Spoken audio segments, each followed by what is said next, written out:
वक्रतुंड महाकाय सूर्यकोटि संप्रभ निर्विघ्नं कुरु मे देव सर्वकार्येषु सर्वदा। जय श्री गणेशाय नमः। सभी श्रोताओं को चौथ माता के पावन पर्व की हार्दिक शुभकामनाएं।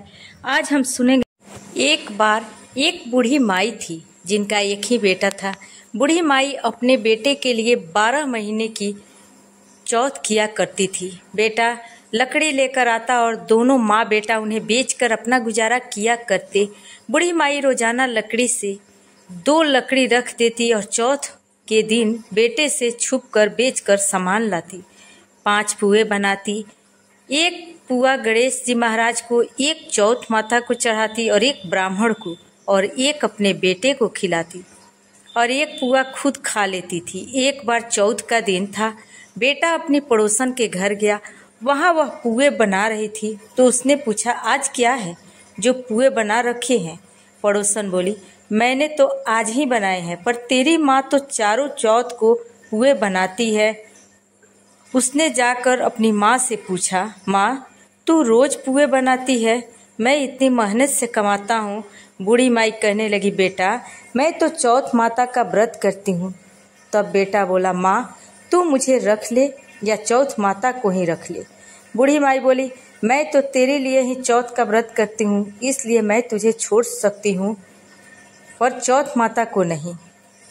बेटा मारे गुस्सा के घर से जाने लगा तो बूढ़ी माई बोली, जा रहा है तो मेरे हाथ से यह आंखें लेते जा, जहाँ संकट आए वहाँ ही पूर देना। बेटे ने सोचा, बात तो झूठी है पर ले चलने में क्या बुराई है। वह चलने लगा। जब वह थोड़ी दूर ही पहुंचा था कि उसने देखा आगे खून की नदी बह रही थी। कहीं से भी रास्ता नहीं मिला तो आंख फोड़ कर बोला कि चौथ माता अगर तू सच्ची है तो मुझे रास्ता मिल जाए। ऐसा कहते ही झट से उसे रास्ता मिल गया। आगे गया तो घनघोर अंधेरा उजड़ फैला हुआ था।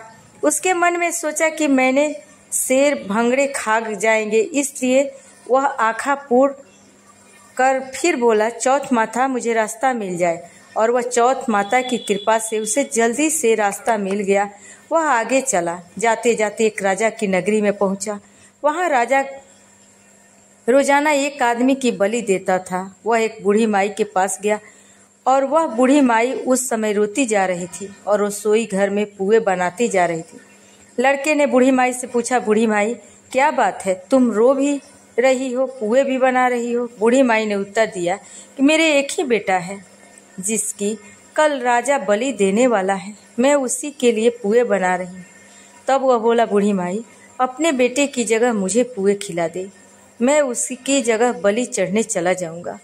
बूढ़ी माई ने कहा कि मैं दूसरे के बेटे को कैसे भेज सकती हूँ, लेकिन वह नहीं माना तो बूढ़ी माई ने उसको पुए खिला दिए। अगले दिन जब राजा का संदेश मिला तो बूढ़ी माई ने सोचा कि मैं कैसे दूसरे के बेटे को बलि चढ़ने के लिए भेज सकती हूँ, मैं ऐसा नहीं कर सकती। लेकिन बाहर का शोरगुल सुनकर बूढ़ी माई का वह बेटा जाग गया और राजा के आदमियों के साथ चला गया।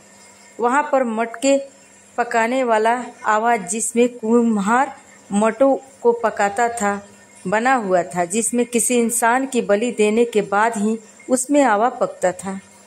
फिर राजा के आदमियों ने मिलकर उस लड़के को आवा में चुन दिया। वह आँखा पूर कर आवा में बैठ गया। पहले तो आवा पकने में कई दिन लग जाते थे, लेकिन इस बार एक ही दिन में आवा पक गया और मिट्टी के घड़े सोने चांदी के बन गए। तभी वहाँ पर एक औरत झाड़ू लगाने आई। झाड़ू लगाते हुए एक कंकड़ उछाल कर उन बर्तनों से मारा और जा टकराया। बर्तनों में से टन की आवाज आई तो उस औरत ने जाकर राजा को बताया कि महाराज आवा तो पक गया है। राजा सोचने लगा कि आवा तो कई दिन में पकता है, आज एक ही दिन में कैसे पक गया। जब जाकर देखा तो वहां पर तो मिट्टी के मटों की जगह हीरे मोती और सोने चांदी के कलश हो गए थे। और अंदर से आवाज आई, धीरे से उतारो, अंदर आदमी है। आवाज को सुनकर राजा के आदमी डर गए कि अंदर कौन सा भूत प्रेत आ गया। फिर वह बोला कि डरो मत, मैं तो सिर्फ एक आदमी हूँ जिसको तुमने आवा के अंदर चुना था। आदमियों ने झांक कर देखा तो अंदर तो आग की और राख की जगह हरे भरे ज्वारे उग रहे थे। राजा ने पूछा कि तू अंदर जिंदा कैसे बच गया? तब बूढ़ी माई के उस लड़के ने बताया कि मेरी माँ चौथ का व्रत करती है। जब मैं घर से निकला था तो मेरी माँ ने मुझे आंखें दिए थे।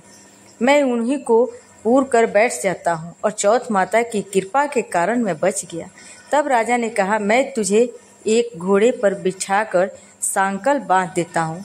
अगर वह सांकल खुल कर मेरे बंध जाएंगी तो मैं चौथ माता को सच्ची मान लूँगा। तब बूढ़ी माई का वह बेटा आंखें पूर कर बैठ गया और चौथ माता से सच्चे मन से कहने लगा, हे चौथ माता, अब तो तुम मेरी लाज बचाना। तब सांकल खुल कर राजा के हाथों में बंध गई। राजा ने फिर अपनी पुत्री का विवाह उस लड़के से कर दिया और बहुत सारा धन उपहार देकर विदा कर दिया। पड़ोसन ने बूढ़ी माई के बेटे को आते देख लिया तो वह बूढ़ी माई के पास जाकर बोली, बूढ़ी माई, तेरे तो बेटे बहू आए हैं। जब बूढ़ी माई ने छत पर चढ़कर देखा, सच में बेटे बहू आ रहे थे। फिर तो बूढ़ी माई ने बहुत धूमधाम से अपने बेटा बहू का स्वागत किया। हे चौथ माता, जैसे आपने बूढ़ी माई और उसके बेटे पर कृपा की, वैसे सब पर करना।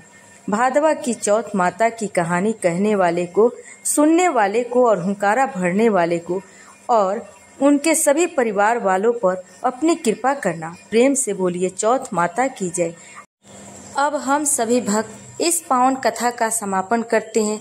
जो भी भक्त मन, वचन और कर्म से शुद्ध होकर चौथ माता की यह कथा सुनता है, उस पर माता रानी और श्री गणेश जी की असीम कृपा बनी रहती है।